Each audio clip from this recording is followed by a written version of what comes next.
Hello friends, Ali science के YouTube channel पर आप सभी का स्वागत है।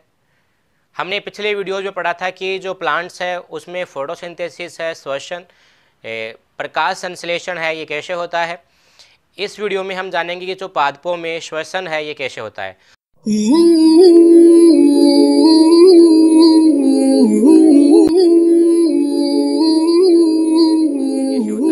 तो देखिए, पादपों में श्वसन या हमारे अंदर श्वसन या कोई भी जीव है जिनमें श्वसन की जो प्रक्रिया होती है वो लगभग समान होती है। तो जो पादपों में श्वसन आपको मैं पढ़ाऊंगा वो आपका एक खुद का एग्जाम्पल भी लेके चलना है ताकि वो इजीली आपको समझ में आ जाए। तो देखिए, श्वसन में यानी हमारे अंदर भी ऐसा ही होगा।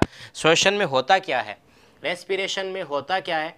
जब हम खाना खाते हैं तो खाने में हमें मिलता है कार्बोहाइड्रेट। कार्बोहाइड्रेट का एग्जाम्पल हमारे पास है ग्लूकोज, हमें मिलता है उसमें ग्लूकोज मिलता है, ठीक है, जिसका फॉर्मूला होता है C6H12O6। फिर ये जो ग्लूकोज होता है, ठीक है, इसका किया जाता है ऑक्सीकरण, ठीक है, इसका क्या होगा, ऑक्सीकरण होता है, जिसको हम कहते हैं ऑक्सीडेशन। और फिर इसके ऑक्सीडेशन से हमें मिल जाती है ऊर्जा, एनर्जी हमें मिलती है, और हम जो भी काम करते हैं वो सब इसी एनर्जी के बदौलत करते हैं। तो इस प्रकार क्या होता है कि यहाँ से हम डेफिनेशन बना सकते हैं कि ग्लूकोज के ऑक्सीकरण से ऊर्जा की प्राप्ति करने की जो प्रक्रिया होती है उसको हम क्या कह देते हैं, रेस्पिरेशन कह देते हैं। यानी वो प्रोसेस जिससे हम क्या करते हैं, ऑक्सीडेशन करेंगे ग्लूकोज का और एनर्जी ऑब्टेन करेंगे, इस प्रोसेस का नाम क्या हो जाएगा, रेस्पिरेशन होगा। कंप्लीट है। अब जो रेस्पिरेशन होता है ये हम इसका प्रकार देखते हैं कि जो श्वसन है, ठीक है, श्वसन के प्रकार, टाइप्स ऑफ रेस्पिरेशन।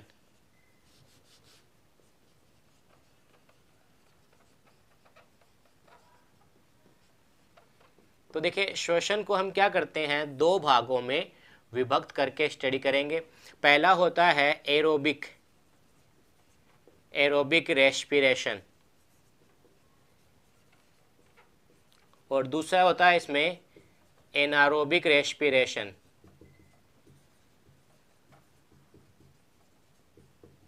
ठीक है, इसको हम कहते हैं वायवीय श्वसन, और ये होता है हमारा अवायवीय श्वसन।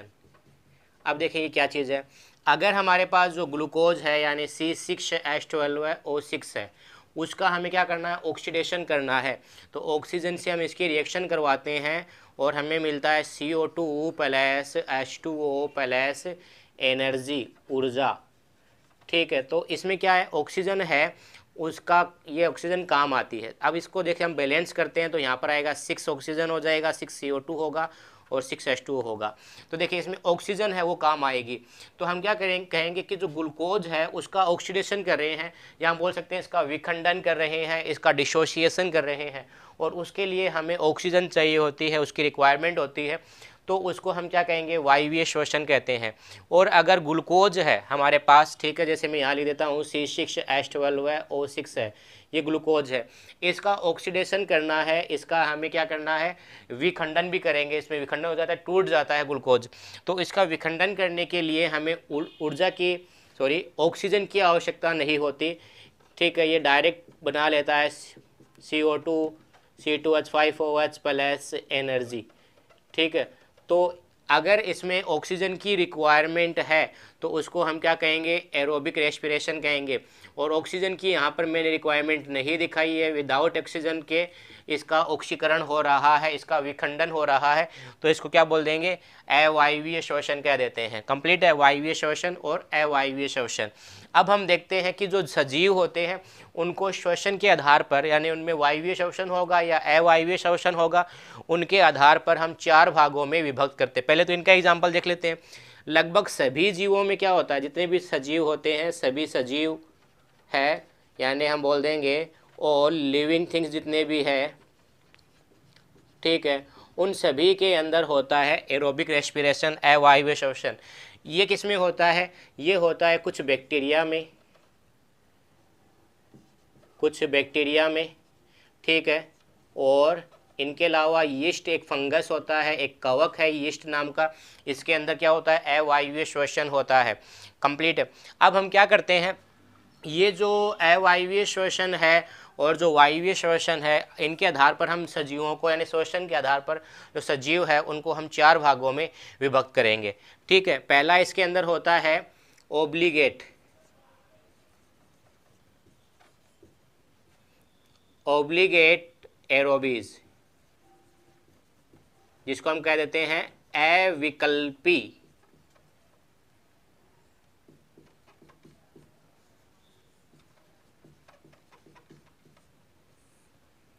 वायवीय, अविकल्पी वायवीय। इसका मतलब क्या होता है, देखिए इसमें विकल्प लिखा है ना, ओब्लिगेट, ओब्लिगेट का मतलब हो गया कि कुछ ऐसे ऑर्गेनिज्म, ऐसे सजीव जो क्या करते हैं, लिविंग थिंग्स जो भी है, ऐसे जीव जो केवल और केवल ऑक्सीजन की उपस्थिति में ही काम कर सकते हैं, अगर ऑक्सीजन नहीं है तो वो मर जाएंगे। फॉर एग्जांपल हम हैं, हमारे अंदर जो श्वसन है, रेस्पिरेशन होता है, वो ऑक्सीजन की प्रेजेंस में होता है। अगर ऑक्सीजन हमें नहीं मिल रहा है तो हम क्या हो जाएंगे, अगर ऑक्सीजन कम हो जाएगी या नहीं है ऑक्सीजन तो हमारी डेथ हो जाती है। तो हम कैसे हो गए, ऑब्लिगेट एरोबीज है हम। ठीक है, इनके अलावा दूसरा होता है फैकल्टेटिव, फैकल्टेटिव एरोबीज, यानी हम बोल देंगे विकल्पी वायवीय, विकल्पी वायवीय। अब ये क्या होता है, विकल्पी वायवीय क्या होता है, अगर इनको ऑक्सीजन मिल रही है तो ठीक है, अगर ऑक्सीजन नहीं मिलेगी तो भी ये जीवित रह सकते हैं। अगर ऑक्सीजन मिल रही है तो ये क्या करेंगे, एरोबिक रेस्पिरेशन करेंगे, वायवीय श्वसन करेंगे। अगर इनको क्या है, ऑक्सीजन नहीं मिल पा रही है तो ये क्या करने लग जाएंगे, अवायवीय और जो है करने लग जाएंगे, श्वसन करने लग जाएंगे।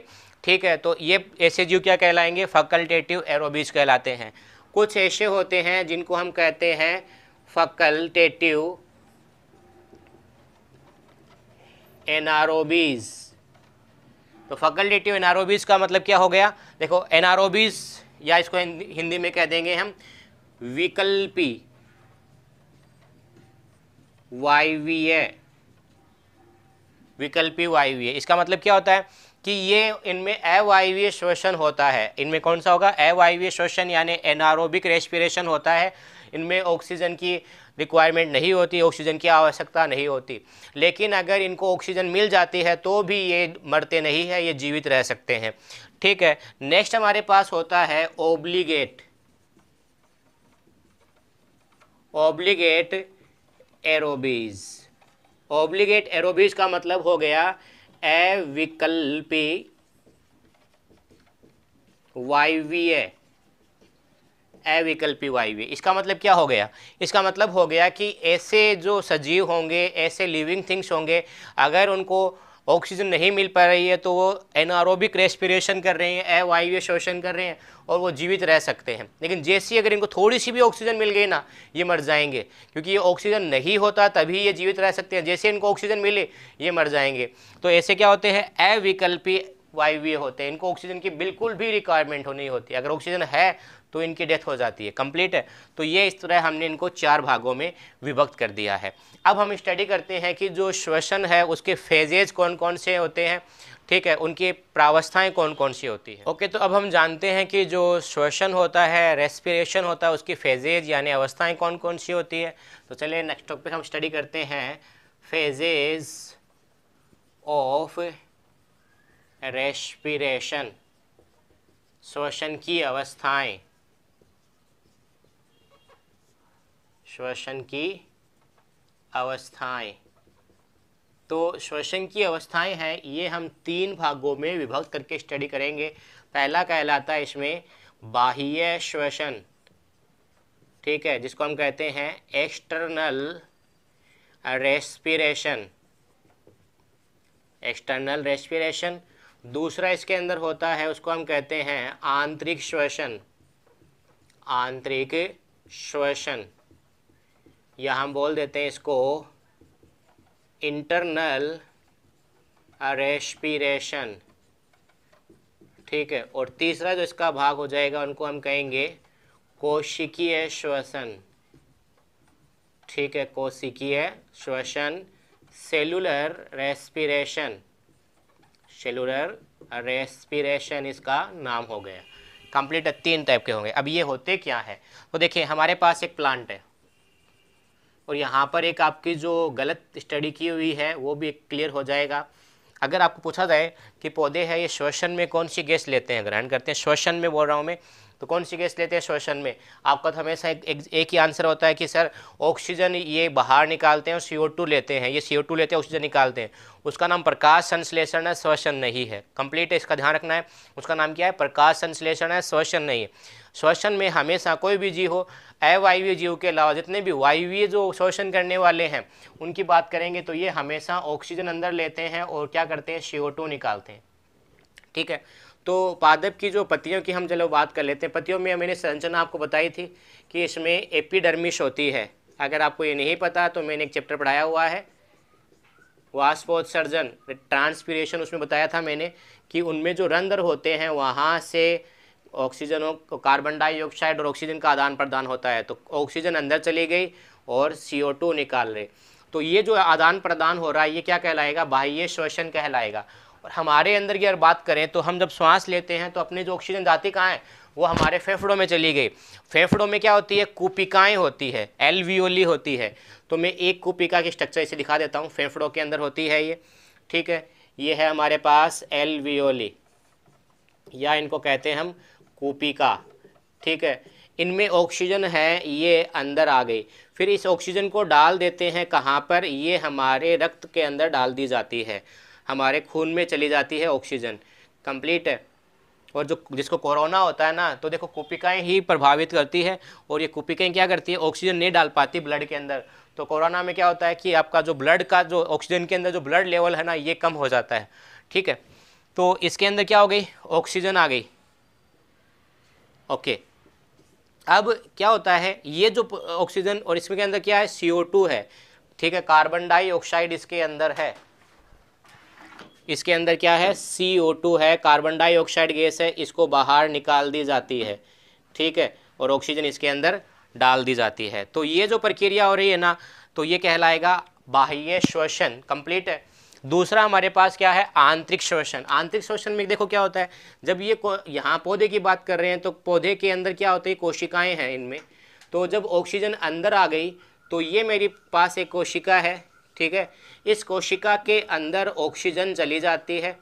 ठीक है, ऑक्सीजन इसके अंदर चली जाएगी और इसमें से जो कार्बन डाइऑक्साइड गैस है ये बाहर निकल जाती है। CO2 बाहर निकलेगी, ऑक्सीजन अंदर जा रही है। ठीक है, तो यहाँ पर क्या है? ये मेरे पास है कोशिका। ठीक है, मेरे पास है एक सेल और ये क्या है? इसका एक्सटर्नल एनवायरनमेंट है या इंटरसेलुलर स्पेस बोल सकते हैं। एक्सटर्नल एनवायरनमेंट है, उनके बीच में जो एक्सचेंज हो रहा है यानी बाह्य वातावरण है, उनके बीच में अगर एक्सचेंज हो रहा है ना कार्बन डाइऑक्साइड और CO2 का, उसको हम क्या कहेंगे? आंतरिक श्वसन। अगर हमारी बात करें तो देखो हमने कहा था कि ऑक्सीजन कहाँ डाल दी गई है? खून के अंदर, रक्त में डाल दी गई है। तो रक्त वाहिनियाँ हमारे पास है। कंप्लीट है, और इधर है हमारे पास बहुत सारी कोशिकाएं। अब इस रक्त वाहिनी से क्या किया जाएगा? ऑक्सीजन ले ली जाएगी इसमें से बाहर। ठीक है, और इस रक्त वाहिनी के अंदर डाल दिया जाएगा क्या? CO2 डाल दिया जाएगा, कार्बन डाइऑक्साइड डाल दी जाएगी। सेम सभी कोशिकाओं के अंदर होता है। ठीक है, तो इसमें कार्बन डाइऑक्साइड डाल दी और इसमें से निकाल ली क्या? ऑक्सीजन निकाल ली। तो ये जो एक्सचेंज हो रहा है ना, इसको क्या कहेंगे? आंतरिक श्वसन कहते हैं, इंटरनल रेस्पिरेशन कहते हैं। कंप्लीट है। नेक्स्ट हमारे पास है कोशिकीय श्वसन। कोशिकीय श्वसन में देखो क्या होता है? ये हमारे पास एक कोशिका है, इसमें हमने पढ़ा कि क्या हो गई? ऑक्सीजन आ गई। फिर हमने पढ़ेंगे कि इसके अंदर जो खाना खाते हैं तो हमें मिलता है ग्लूकोज। ठीक है, ग्लूकोज आ गया। अब ये ग्लूकोज और ऑक्सीजन से हमें इस कोशिका के अंदर मिलती है एनर्जी, और ये जो प्रोसेस है ये कहलाएगी कोशिकीय श्वसन। और इस चैप्टर में जो हम पढ़ने वाले हैं वो कोशिकीय श्वसन ही पढ़ेंगे वायवीय जीवों के अंदर, यानी जो वायवीय श्वसन कर रहे हैं, एरोबिक रेस्पिरेशन कर रहे हैं, जिनको ऑक्सीजन की ज़रूरत होती है, तो हम उसी के बारे में हम पढ़ेंगे कि जो कोशिकाओं के अंदर कोशिकीय श्वसन होता कैसे है। तो चलिए हम पहले उसके बारे में जान लेते हैं कि श्वसन की जो पूरी प्रक्रिया अपनी बॉडी में हो रही है वो होती कैसे है। तो देखिए हमने सांस लिया, सांस लेने पर क्या हुआ, ऑक्सीजन हमारे रक्त में, ब्लड में चली गई, कंप्लीट है, रक्त में आ गई। फिर कहाँ चली जाएगी, ये अपने पूरी बॉडी में ऑक्सीजन चली जाएगी, जहाँ तक ब्लड पहुँचेगा, हमारा खून पहुँचेगा, वहाँ तक ऑक्सीजन चली जाएगी।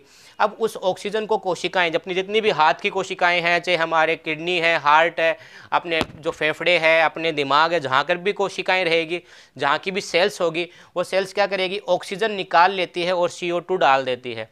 और जो ऑक्सीजन है ना इनके अंदर जो आई है, ये ऑक्सीजन ये कहाँ जाती है, ये काम आती है सेलुलर रेस्पिरेशन में, कोशिकीय श्वसन में।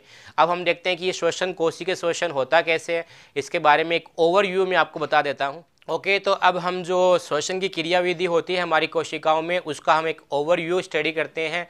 ठीक है, वो कैसे होता है। तो ये हमारे पास एक सेल है, एक कोशिका है।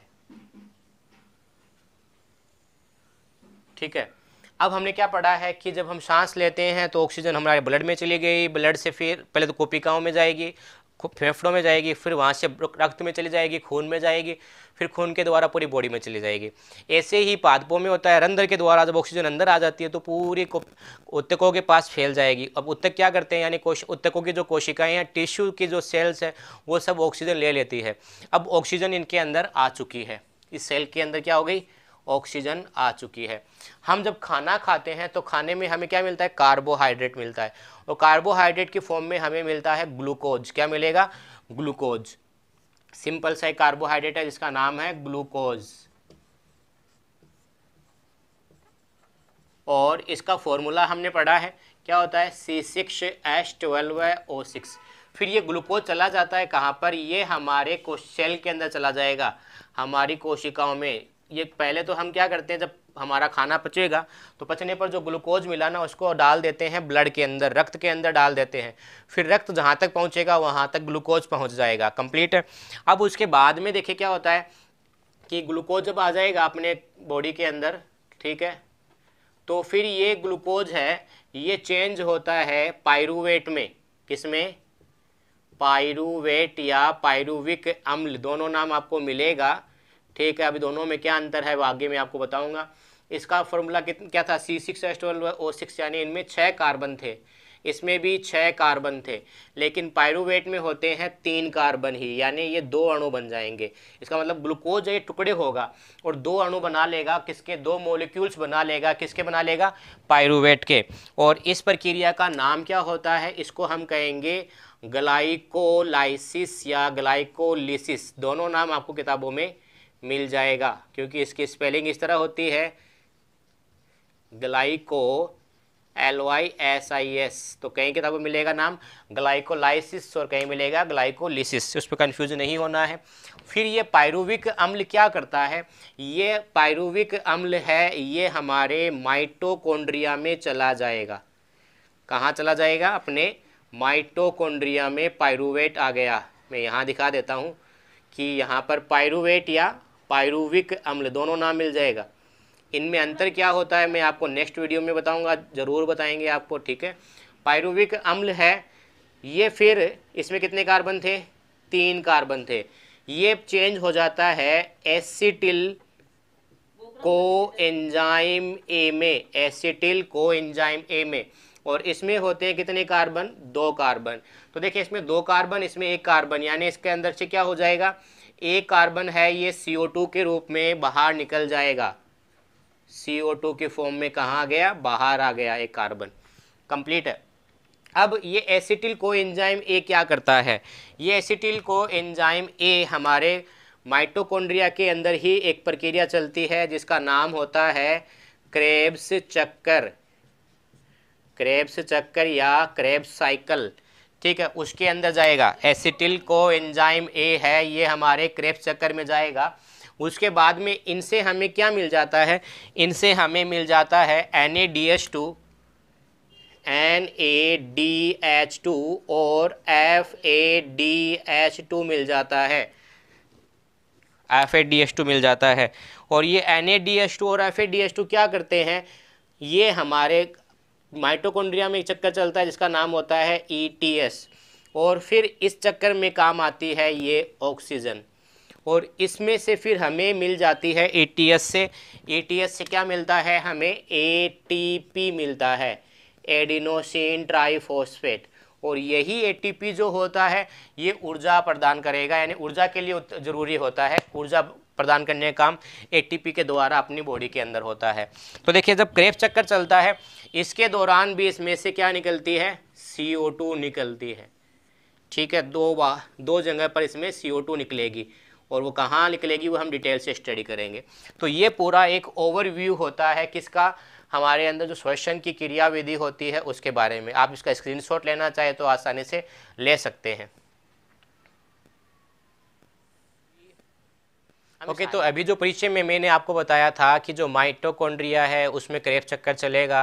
तो माइटोकॉन्ड्रिया के ऐसा कोशिकांग है जिसमें श्वसन की प्रक्रिया होती है। तो पहले हम माइटोकॉन्ड्रिया की जो स्ट्रक्चर है वो एक बार समझ लेते हैं। मैं ज़्यादा डिटेल से स्ट्रक्चर नहीं बताऊंगा क्योंकि ये हमारा कोशिका वाला जो चैप्टर होगा उसके अंदर आपको माइटोकॉन्ड्रिया के बारे में डिटेल से बताएंगे। यहाँ पर केवल एक ओवरव्यू होगा, कंप्लीट है। तो देखिए माइटोकॉन्ड्रिया होती है ना, उसके अंदर 2 झिल्लियाँ होती है। माइटोकॉन्ड्रिया में 2 झिल्ली होती है। एक झिल्ली कहलाती है इसमें बाहर की तरफ है तो बाहरी झिल्ली, झिल्ली का मतलब मेम्ब्रेन, ठीक है, यानी हम बोल देंगे इसको आउटर मेम्ब्रेन है, ये माइटोकॉन्ड्रिया की आउटर मेम्ब्रेन है। ठीक है, उसके बाद में इसमें अंदर की ओर एक मेम्ब्रेन और होती है इस तरह, जो इनफोल्डेड होती है, यानी अंदर की ओर इस तरह वलित होती है, मुड़ी हुई होती है। ठीक है, इस तरह। ओके, तो इसका नाम क्या है, इसको हम बोलेंगे आंतरिक झिल्ली, इंटरनल मेम्ब्रेन, या इनर मेम्ब्रेन भी आप कह सकते हो इसको, इनर मेम्ब्रेन। कंप्लीट है। तो आउटर मेम्ब्रेन और इनर मेम्ब्रेन 2 मेम्ब्रेन होगी हमारे पास। इनके बीच में जो स्पेस होगा ना, ठीक है, तो देखो मैंने आपको बताया था कि स्पेस तो होता है उसके लिए हम अवकाश कहते हैं, कि इनके बीच में, झिल्ली के बीच में, तो 2 झिल्ली के बीच में तो नाम हो जाएगा अंतर। किनके बीच में है, झिल्ली के बीच में, तो झिल्ली का मय अवकाश इसका नाम हो गया। या इसको ऐसे भी लिख सकते, देखो जब भी कोई भी 2 या 2 से अधिक के बीच में कोई वर्ड होता है तो उसके लिए हम इंटर या अंतर काम में लेते हैं। फॉर एग्जांपल क्रिकेट मैच हो रहा है अलग अलग देशों के बीच में, तो देश के लिए नेशन हो गया, और अलग अलग देश के बीच में हो रहा है तो इंटरनेशनल, कंप्लीट है, अलग अलग राष्ट्र के बीच में हो रहा है। इनके अलावा क्या हो गया, जैसे अंतर्राष्ट्रीय, अलग अलग देशों क्या कह देंगे राष्ट्र, और उनके बीच में हो रहा है तो अंतर, तो क्या हो गया अंतर्राष्ट्रीय। तो अंतर यानी बहुत ज़्यादा के बीच, 2 या 2 से अधिक के बीच में, तो इन दोनों के बीच में है तो अंतर, इंटर। ठीक है, मेम्ब्रेन और स्पेस इसका नाम हो गया, कंप्लीट है। या इसको ऐसे भी कह सकते हैं, देखो ये माइटोकॉन्ड्रिया के चारों ओर है ना, तो चारों ओर के लिए हम एक शब्द काम में लेते हैं पेरी। किसके चारों ओर है, माइटोकॉन्ड्रिया के, तो माइटोकॉन्ड्रियल स्पेस इसका नाम हो गया पेरी माइटोकॉन्ड्रियल स्पेस। अब इसको हम ऐसे भी कह सकते हैं पेरी माइटोकॉन्ड्रियल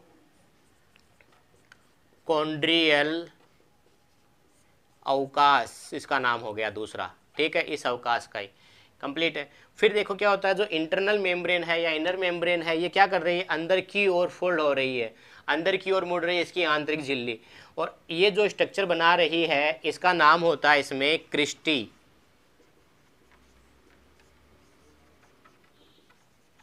ठीक है, इसको कहेंगे हम क्रिस्टी। इस क्रिस्टी के ऊपर क्या होते हैं, टेनिस का जो रैकेट होता है ना, टेनिस खेलते हैं उसका जो बल्ला होता है उसको हम कहते हैं टेनिस का रैकेट। टेनिस के रैकेट की जैसे स्ट्रक्चर होती है इनके ऊपर, और इनका नाम होता है F1 पार्टिकल्स। ठीक है, या F1 कण, या इनको दूसरा नाम बोलते हैं ऑक्सीसोम। ठीक है, हिंदी में भी यही कहेंगे ऑक्सीसोम। फिर इसका अंदर का जो पार्ट है ना, ये वाला पूरा पार्ट, इसका नाम होता है आधात्री या मैट्रिक्स। ठीक है, मैट्रिक्स, आपको वर्ड याद रखना है, वो मैट्रिक्स ही रखना है, मैट्रिक्स कहेंगे। इसका जो मैट्रिक्स होगा उसके अंदर क्या होते हैं, बहुत सारे राइबोसोम भी इसके अंदर होते हैं। ठीक है, तो इसके अंदर क्या है, राइबोसोम। और कौन से राइबोसोम होते हैं, 70S वाले, जो बैक्टीरिया में मिलते हैं, प्रोकैरियोटिक सेल में मिलते हैं। इनके अलावा इनमें DNA भी होता है इस तरह। ठीक है, माइटोकॉन्ड्रिया में इस तरह डीएनए भी होता है खुद का, और इनका नाम क्या होता है, ये वर्ताकार होते हैं, ठीक है। तो हम बोल देंगे वृत्ताकार mtDNA, mtDNA माइटोकॉन्ड्रियल डीएनए, हम हिंदी में बोल देंगे इसको, सॉरी इंग्लिश में सर्कुलर mtDNA इसके अंदर होता है।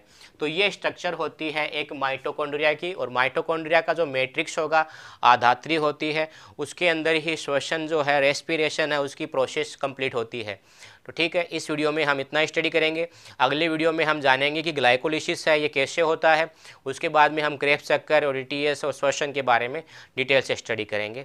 अगर वीडियो आपको अच्छा लगा है तो आप कमेंट करके ज़रूर बताएं। सबसे बड़ी गलती है कि आप कमेंट नहीं करते हो। दूसरा, वीडियो को लाइक करें और सब्सक्राइब भी करें। और अगर आपने पहले से सब्सक्राइब किया हुआ है तो आपके जितने भी फ्रेंड्स हैं जो आपके साथ में क्लास में पढ़ने वाले होते हैं, उन सभी को आपको क्या करना है, शेयर करना है अपना चैनल। आप उनको नाम बता सकते हो कि यूट्यूब पे सर्च करें एली साइंस, या आप उनको अपना जो चैनल का लिंक होता है वो सेंड कर दें। धन्यवाद।